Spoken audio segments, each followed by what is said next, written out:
O meu texto de hoje está em Lucas, capítulo 2, o verso de número 25 a 35. É uma história que passa desapercebida na Bíblia. A história de um homem chamado Simeão. E a partir do versículo 25, você vai ver essa história. Lucas 2, 25, diz assim: havia em Jerusalém um homem chamado Simeão, homem este justo e piedoso, que esperava a consolação de Israel, e o Espírito Santo estava sobre ele. Revelara-lhe o Espírito Santo que não passaria pela morte antes de ver o Cristo do Senhor.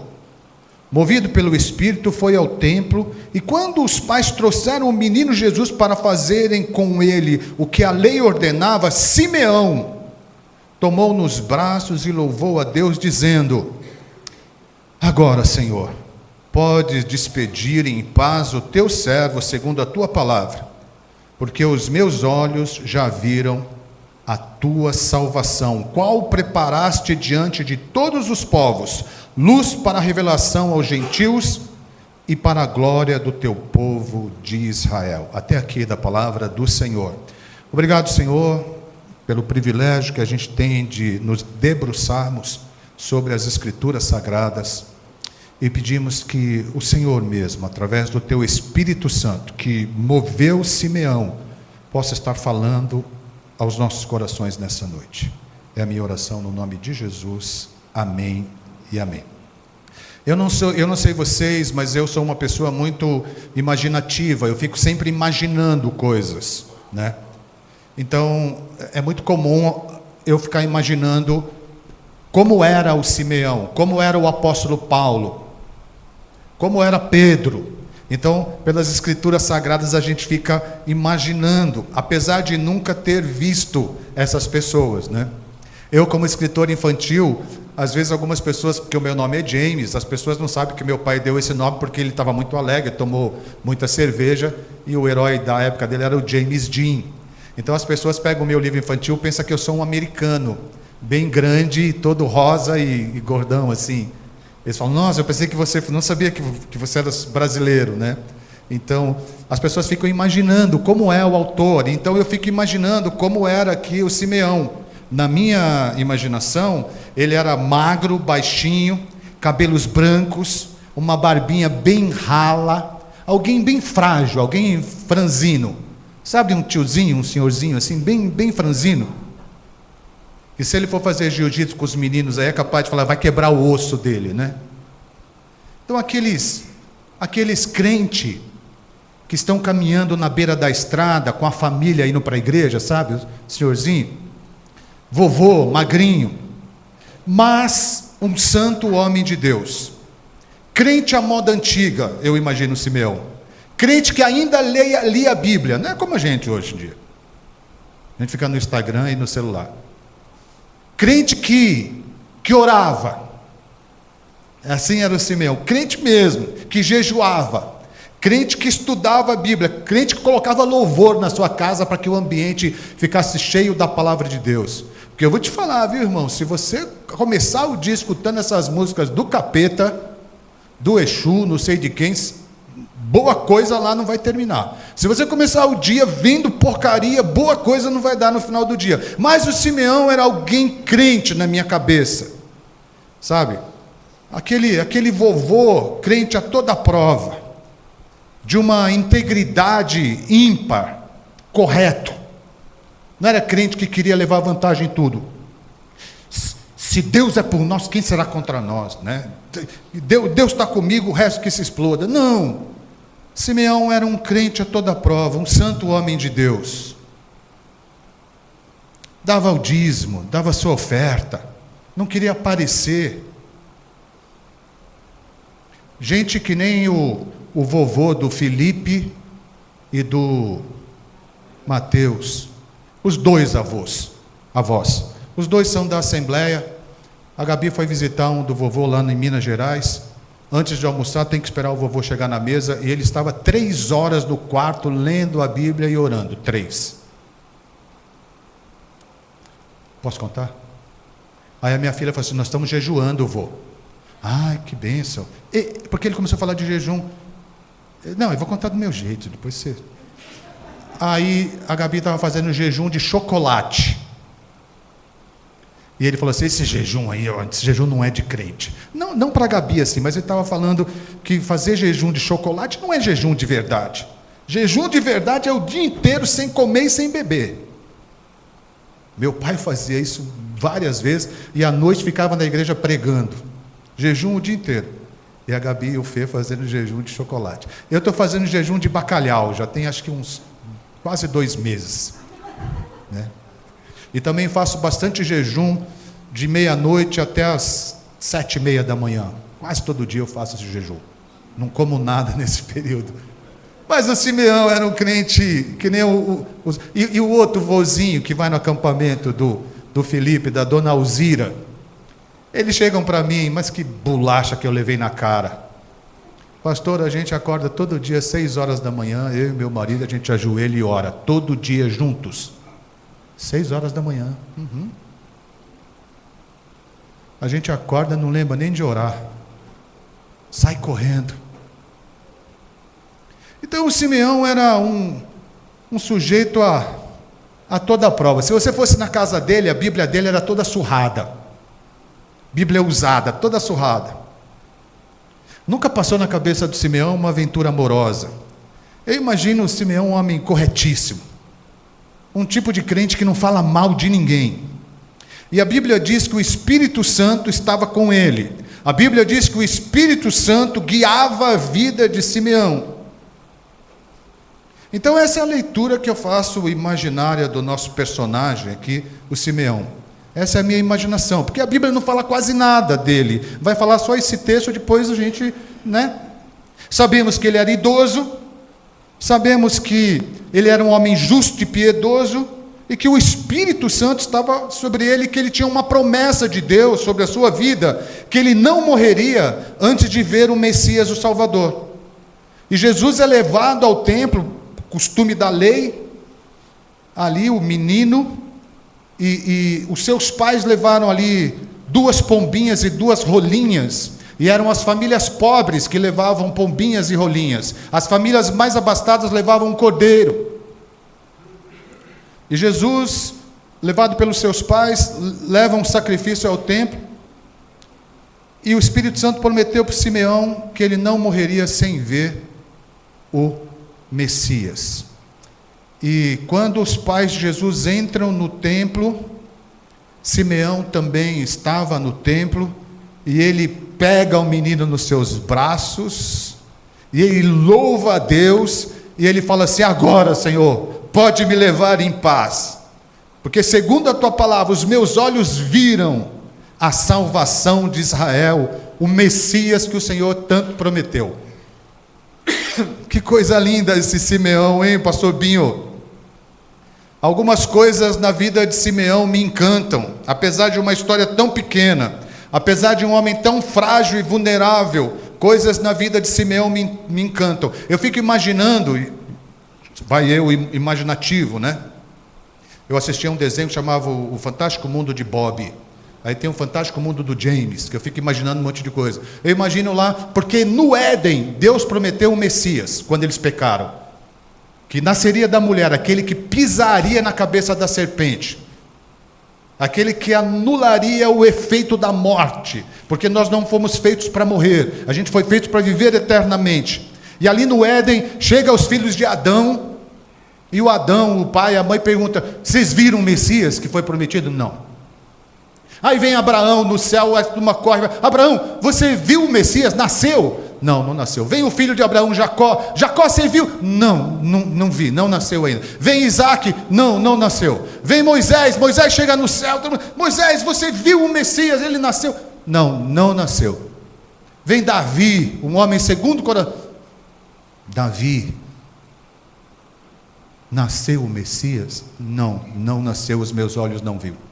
Aí vem um velhinho franzino, cabelinho ralado, justo e piedoso. E a turma pergunta: vovô, você viu o Messias? Simeão fala: vi. Eu estava no templo na hora que os seus pais chegaram, eu tomei o menino nos meus braços, e eu disse: Senhor, despede o teu servo em paz, porque agora os meus olhos viram a tua salvação, e o céu fica em festa. Foi boa a minha imaginação, não foi? Boa. Foi o cara que chegou no céu e deu a notícia de que o Messias chegou, nasceu. Então o que a gente pode aprender com Simeão? Como é que esse exemplo de fé, porque é um homem de fé, pode nos ajudar? Primeiro, viva com justiça e piedade. Era um homem justo e piedoso. Qual a diferença de justiça e piedade? Justiça é a minha correção com o próximo. Piedade é a minha correção com Deus. Justiça horizontal. Piedade vertical. Um homem justo na sua relação com o próximo e na sua relação com Deus. Simão era correto no seu relacionamento com Deus e no seu relacionamento com o próximo. Ele, às vezes a gente vê na igreja, fala assim: nossa, ele louva como ninguém, que bênção, hein? Se fosse na igrejinha do meu pai, a gente iria dizer: que benção. Louva é uma benção na igreja, mas sai, briga com o vizinho, fala mal dos irmãos, briga no trânsito, corre atrás das pessoas com o seu carro, parece que ele está numa armadura, num tanque de guerra, o seu carro, ele quer bater nas pessoas, quer atropelar. Na igreja, na experiência com Deus, parece que está muito bem, mas com o próximo não tem justiça. Não tem justiça. Então, algumas pessoas são muito piedosas, mas não são justas com o seu próximo. Outras pessoas fazem muita bondade para aparecer. Eu me sinto melhor dando uma cesta básica, ajudando as pessoas, ajudando os pobres, mas ele não tem relação com Deus, não tem um relacionamento com Deus. Simeão, ele não era aquele tipo de crente que fazia muito barulho, porque, irmãos, lata vazia faz mais barulho do que lata cheia. Pega uma lata de souvenir vazia, de 18 litros, bate, faz um barulhão. Essa semana que se passou, ou a retrasada, eu filmei um vídeo com a Rafa do Jericó, porque ela quer fazer barulho, ela tinha medo do barulhão, e a Silvinha ganhou umas latas grandes assim, que tinham um panetone dentro, e agora a lata estava vazia, e ela batia e fazia um barulhão com a lata vazia. Mas lata cheia não faz tanto barulho. Então tem muita gente fazendo barulho aí, mas gente vazia. Tem muita igreja cheia, que só de telão tem mais de R$1 milhão, mas são gente que estão querendo aparecer. São gente que estão como os fariseus, fazendo oração para todo mundo ver. Agora eu fiquei sabendo que tem área VIP. Vamos para a igreja, tem área VIP, tem área não sei para quem, tem área para o outro. Na igreja. Que legal, que bonito. E na sua relação com Deus, não existe. Não existe. Os fariseus faziam isso.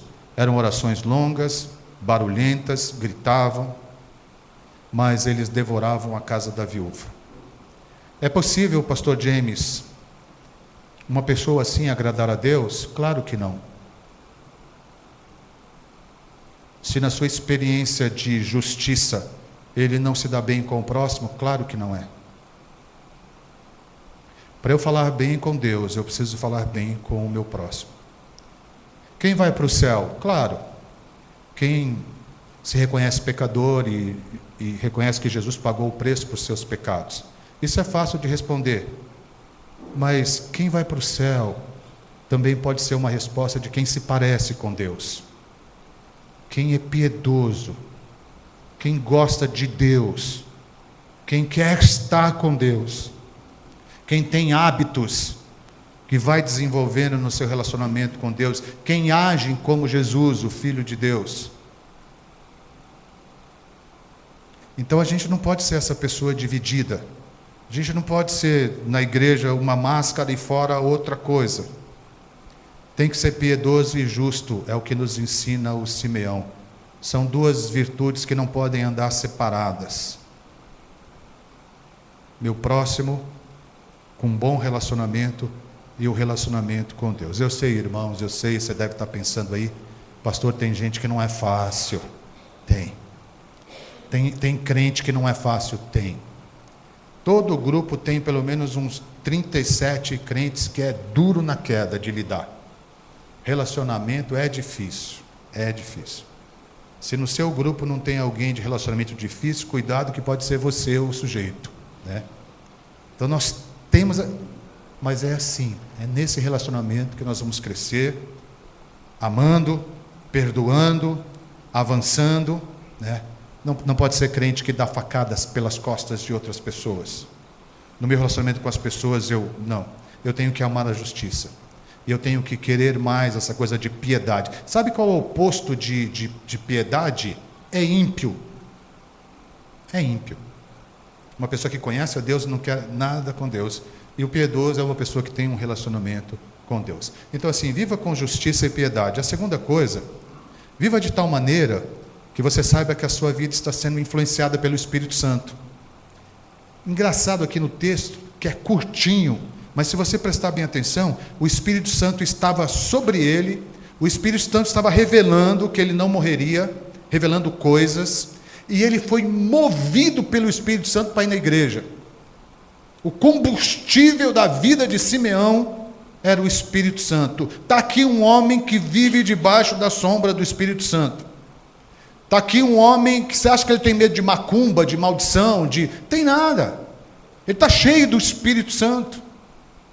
É como se ele estivesse debaixo das mãos do Senhor. E foi esse Espírito Santo que vai mover a vida de Simeão. Uma das imagens na Bíblia para o Espírito Santo é dínamo.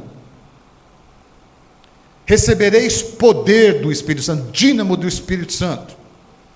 Dínamo é uma coisa que você transforma a energia mecânica, né, em energia elétrica.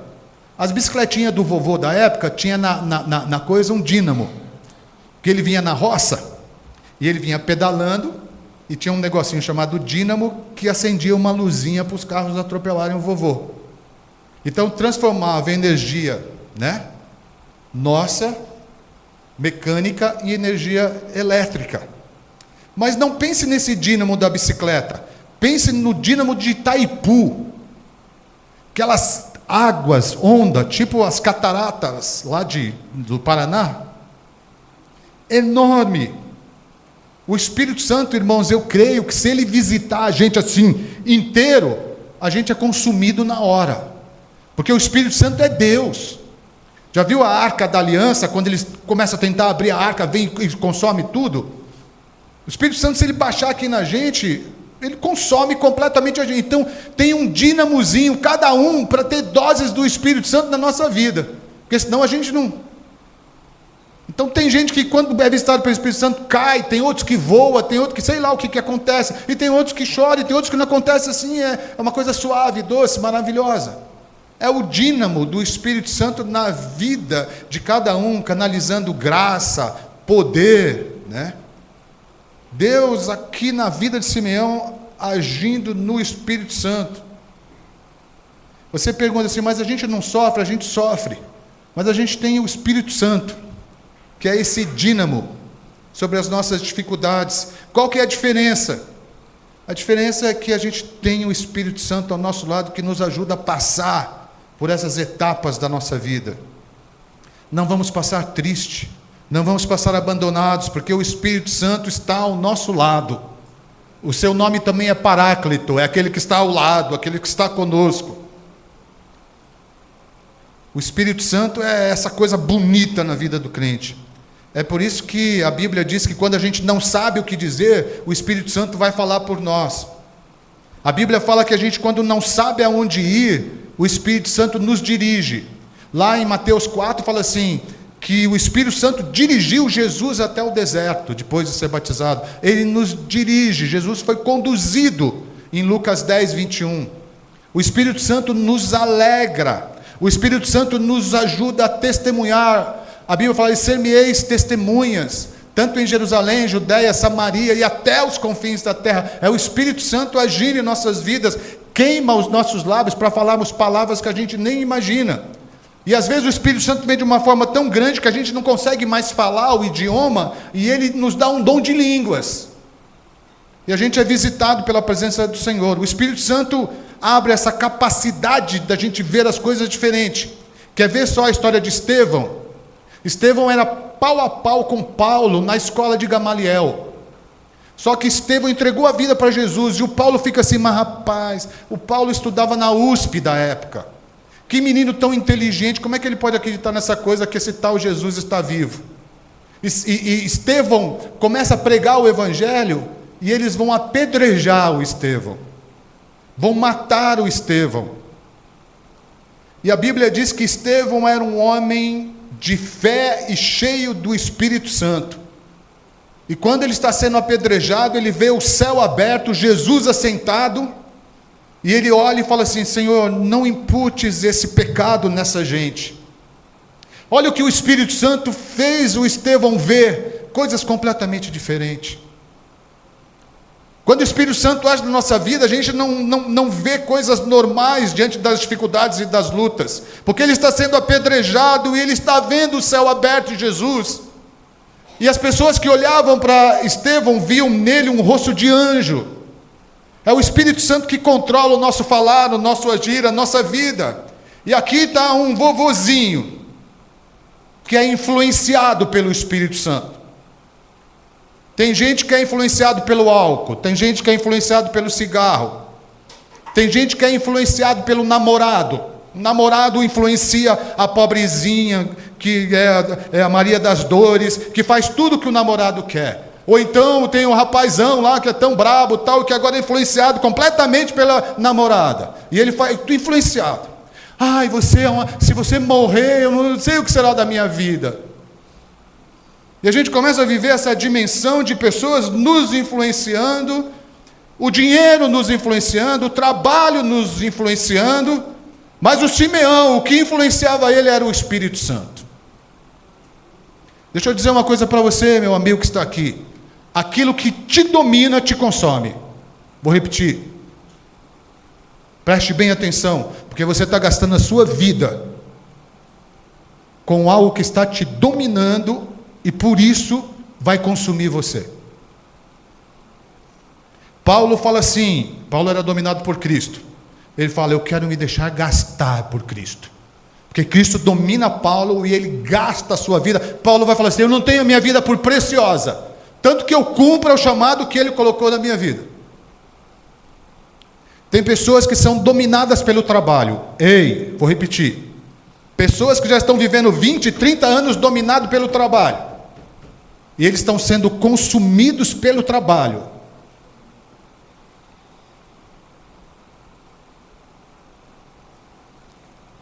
Tem pessoas que são dominadas por um vício.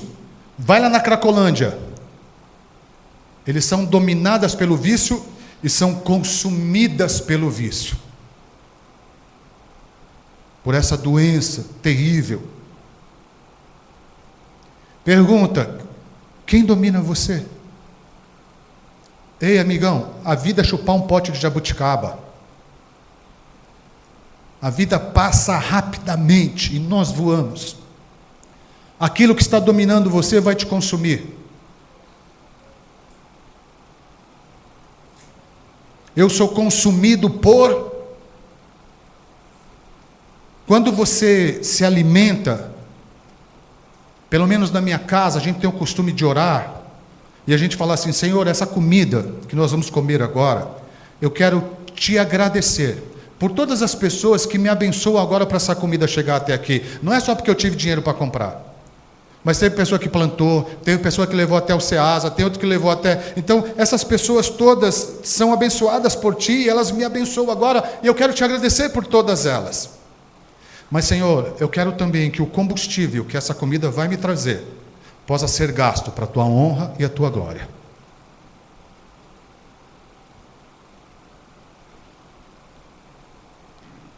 Quem está consumindo você?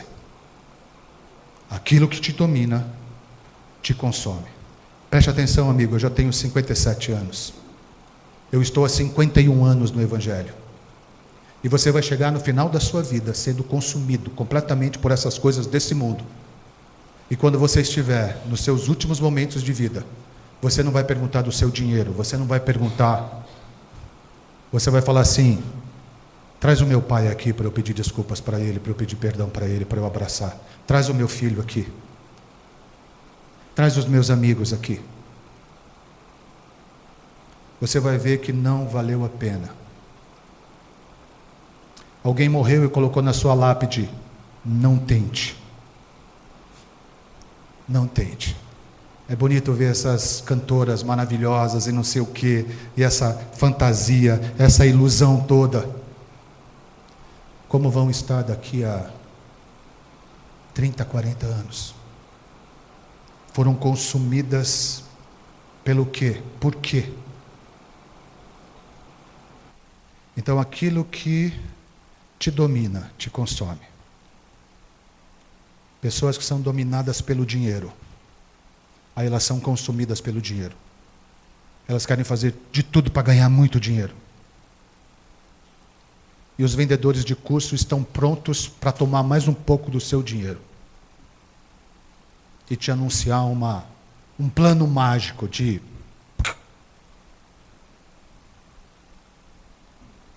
E você vai sendo consumido por isso. Você vai sendo consumido por uma ilusão.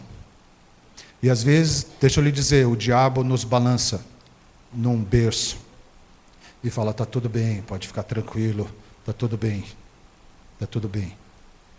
E você se esquece que ele veio para roubar, matar e destruir. Pessoas que não têm paz. A Bíblia diz: o ímpio, aquele que não tem uma relação com Deus, não tem paz. Está aqui o Simeão. Não era o jovem rico da Bíblia. Está aqui o Simeão, não era um rei, era um vovozinho, que era cheio de paz, que era dominado, que era motivado, que era consumido pelo Espírito Santo. Posso te dar um conselho? Amanhã, quando você acordar, pergunte: Espírito Santo, o que nós vamos fazer hoje? Eu não estou dizendo para você pegar a Bíblia e sair pregando na praça. Eu estou dizendo para você ser movido pelo Espírito Santo. Terceiro e último, meus queridos. Você tem que viver, o Simeão nos ensina isso, com desejos na sua alma, que uma vez que esses desejos são preenchidos, gerem paz a você. Gerem paz. Pastor, eu quero casar. Depois de 3 anos, pastor, que tribulação. Eu não quero mais casar, pastor, eu quero ficar só. Depois de 5 anos, pastor, eu queria uma família, não quero mais ficar só. Parece que tem gente que nunca está satisfeita. Sempre temos outros desejos. Precisamos ter em nossas vidas esse encontro, que a gente chegue a um ponto de falar: cheguei, estou em paz. Eu e a minha companheira Silvinha, hoje ela falou para mim assim, que já está comigo há 41 anos. Nós estamos juntos. E Silvinha é uma bênção na minha vida. Eu nunca ouvi da minha mulher, nunca em 41 anos, uma palavra para me diminuir. Lembra que eu sou 5ª série. Lembra que eu não tinha emprego. Lembra também que vida de pastor é... Eu já ouvi da família: você é um pastorzinho de merda. Minha família do outro lado, que não é crente. Desculpe a expressão chula. Mas eu nunca vi da minha mulher, mesmo desempregado, vindo para a igreja, orando numa cadeira que estava bem aqui no meio, só eu e a minha mãe. Ela lembrou outro dia. Lembra da nossa reunião de oração? Era só eu e você aqui? E os anjos do Senhor. Mas nunca ouvi uma palavra da minha mulher para me diminuir. A Silvia ajudou a formar a minha identidade como homem. Eu escrevia cada história que não tinha nada a ver. Ela falava: que legal, isso aí vai dar certo. Meu último livro chama assim: Cabe Todo Mundo no Meu Mundo. É um livro que fala sobre as diferenças. E eu estava em Frankfurt com o Pedro e com o Felipe, e o texto em si é um texto muito progressista, se você olhar com viés. E o Pedro, ele me alertou para isso. Eu falei para a Silvinha, ela falou assim, não, isso aqui dá um caldo. Quando você colocar as ilustrações, as pessoas vão entender do que você está falando. E nós lançamos o livro, e já foi um sucesso. Estamos na 2ª edição do livro, tem vendido super bem. E eu estou dizendo isso da Silvia porque, quando a gente namorava, eu pegava pegava o Shopping Continental, e do Shopping Continental eu pegava o Jardim Helena Maria. E a gente ia para a nossa casa. E a gente saía do culto de Rio Pequeno, e a gente tinha grana para comer um cachorro-quente de Osasco. E o cachorro-quente de Osasco não é o melhor cachorro-quente do Brasil. Para mim, o melhor cachorro-quente do Brasil é aquele que você come só no embarque do aeroporto, que é um não sei o que dog. É um cachorro-quente maravilhoso. É simples, mas é muito bom. Só que o cachorro-quente de Osasco, ele tem tudo. Exatamente tudo. Só falta feijão e arroz no cachorro-quente. Porque ele é um negoção desse tamanho. Alguns comem de colher. E nós comprávamos um cachorro-quente, um só, e nós víamos comendo. E um irmão, uma vez, pegando a gente, aí ele chega na igreja e fala assim, o que tinha naquele cachorro-quente que vocês comiam com tanto gosto? Tinha nada, tinha feliz. Essa mulher aí, ela faz um macarrão com sardinha, que é o melhor macarrão do mundo. Eu nunca comi nada igual. A gente chegava em casa, tinha uma lata do... Não é esses molho pronto não, meu queridão. Era uma latinha de sardinha, era um pacote de macarrão e o molho do elefante. Ela fazia uma poção mágica lá, rapaz, que macarrão, hein? Meu filho, depois de um tempo, ele falou para mim assim, nasceu, pai, agora eu estou entendendo por que a gente ia para o McDonald's e a gente só comprava um McLanche Feliz. Você e a mamãe não comiam. Eu pensei que vocês não gostassem de McDonald's. É que a gente só tinha grana para comprar um McLanche Feliz. E a gente dava umas bicadas nas batatinhas e éramos muito felizes. A Bíblia fala assim, se as riquezas vos aumentam, não ponha nelas o coração. Você está trabalhando o contrário. Você está trabalhando achando que isso vai te dar paz, mas isso não vai te dar paz. Pessoas que nunca chegam. Nunca chegam. Está na igreja evangélica, nossa, misericórdia. Tinha uma irmã que eu não sei como é que ela descobriu o meu WhatsApp, todo dia ela pedia oração. Estou sendo perseguida na escola. Agora o diabo está querendo me pegar, o outro não sei o quê. Até o dia que eu orei e falei, Senhor, me liberta dessa irmã. Ela ligou e falou assim, pastor, eu estou numa outra igreja. Eu nunca vi essa mulher na vida. Eu estou indo numa outra igreja, mas o pastor lá falou assim, para você não orar mais, que está cruzando as orações. Tá? Uma está impedindo a outra de eu conseguir minha bênção. Eu falei, isso aí está pior que macumba, cara. Que coisa doida. Crente que nunca chega. Crente que nunca chega. Ah, se a gente tiver um filho. Ah, se a gente... Ah, o Simeão pega Jesus nos braços. E ele diz, despede o teu servo, porque eu estou em paz. Conversão, meus queridos, a vida com Cristo não é arrepio. A vida com Cristo é dizer, acabaram as minhas buscas. Cheguei. Estou feliz. Paulo fala assim, antes de tudo posso naquele que me fortalece. Ele fala assim, eu sei passar fome, eu sei ter muito, eu sei viver em todas essas situações. Porque Ele está comigo. Porque a sua destra me consola. Porque a sua presença me basta. Paulo vai dizer isso, eu não tenho a minha vida por preciosa. Davi vai dizer, eu não tenho outro bem além de ti. Claro que tinha, Davi. Você era milionário, você era um rei, você era rico. É porque Davi, mesmo lá no pasto com as suas ovelhinhas, ele tinha paz. Porque ele encontrou Deus na sua vida. James, por que você não lê lá o livro do Dalai Lama? Porque eu cheguei. James, por que você não faz isso? Porque eu cheguei. Por que você não entra na campanha lá da igreja, lá que, para conseguir o desencapetamento total? Porque eu cheguei. Cheguei. Cristo me basta. A sua paz me é suficiente. Claro que eu tenho coisas que o Espírito Santo está mudando na minha vida, vai mudar, e usa a vida de irmãos. Sim. Mas a busca maior da nossa vida acabou. O cristianismo agora é: eu posso descansar em paz. Que eu e você, que a gente possa viver essa dimensão de justiça e piedade, movidos pelo Espírito Santo, e dizer: Cristo é suficiente. Não existe um truque, uma mágica diferente. Não existe mais esse ar de insatisfação. Se estiver faltando dínamo, meus irmãos, o Espírito Santo está aqui. Talvez a gente precise queimar os ídolos da nossa vida e dizer: eu quero o príncipe da paz.